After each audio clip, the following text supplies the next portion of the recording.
Japanese numbers are kind of weird. See, in English, the number just kind of modifies the noun, and this is quite common throughout Europe. One man, two men, three men, ein Mann, zwei Männer, drei Männer, un homme, deux hommes, trois hommes, and so on. Some languages will have additional agreement between gender and case with the noun. So Latin, unus vir and una mulier versus unum virum and una mulierem, for one man and one woman respectively in the nominative and accusative cases.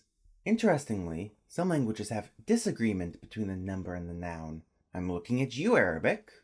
Actually, though, modern standard Arabic numbers are just kind of weird all around. But that's a topic for a later video. At the end of the day, for these languages, the numerals directly modify the nouns they appear with. However, many languages require a special class of words called classifiers that are meant to be used alongside the number when modifying the noun. This is similar to the English use of the of construction when counting mass nouns. Think 3 glasses of water or 4-headed cattle, just extended to every noun in the language. So in Mandarin you have 2本书 and 2部手机, where 本 is a classifier for books and 部 is a classifier for machines and electronics. Though in Taiwan, 知 might be more preferred when counting phones. Japanese, like Mandarin, is one such language. So, hon nisatsu, keitai nidai, and kami nimai, for 2 books, 2 phones, and 2 sheets of paper respectively. Now having classifiers isn't weird. It's actually quite common. What is somewhat weird is that Japanese has 2 separate number systems. A native system descended from Old Japanese, and a Sinitic one borrowed wholesale from Middle Chinese. And deciding on which number system to use depends mostly on the classifier being used, with the Sinitic numbers tending to be slightly more common. When the native numbers are used, they're usually restricted to the numbers 1 through 10, or even just 1 and 2, and are used in conjunction with the Sinitic numbers anyways. Though the larger native numbers may be retained in certain set phrases, such as 20 years old, hatachi, the 20th of the month, hatsuka, or even the last day of the month, misoka. Oh, and the numbers 4 and 7 generally use the native readings outside of set phrases due to the Sinitic reading for 4 being too close to the reading for death, and the Sinitic reading for 7 being too similar to the Sinitic reading for 1. So, this dual system is kind of weird. No, not kind of, definitely weird, but also kind of normal for East Asia, as Korean has a very similar situation, though their native numbers had a bit more staying power. Vietnamese also had the same situation, though their Sinitic numbers are mainly relegated to morphological affixes now, similar to English's mono, di, tri, etc. And in Thai, all but 1 and 0 come from Sinitic loanwords, for crying out loud. No, what is really weird about Japanese numbers is that they don't directly modify the noun. That isn't to say they can't, as it's possible to place them in a genitive construction, but it's more common to place them after the noun, or more often, after the particle. This is kind of adverbial in nature. Not the coming after the noun bit. This bit with the splitting here.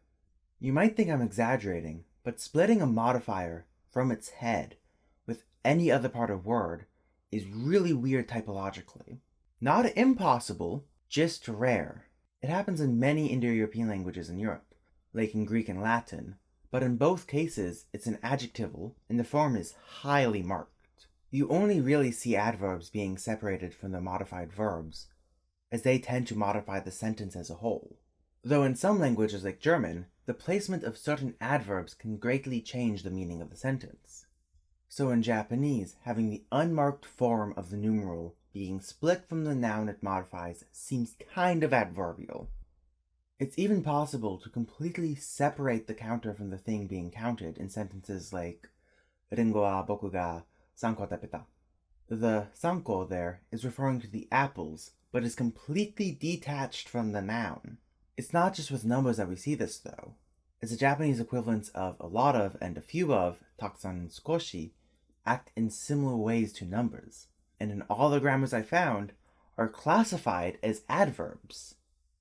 Now the reason I made this video is, for one, this is fascinating, and I want more people to know about it.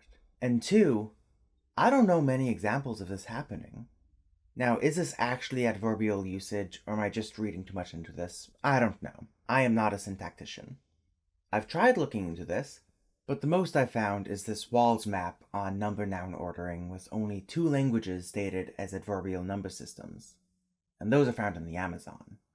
Also, on a small side note, notice how Japanese and Korean are classified as number-noun dominant languages by this map, despite the numbers commonly going after the noun.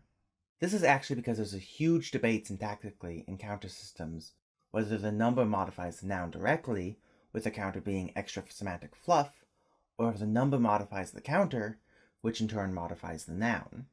And the creator of this map clearly falls into the latter category. Either way, if you speak a language, or know of a language with some interesting quirks in the number systems, whether it be syntactically or just in the way they count, leave a comment down below. And until next time, I bid you all adieu.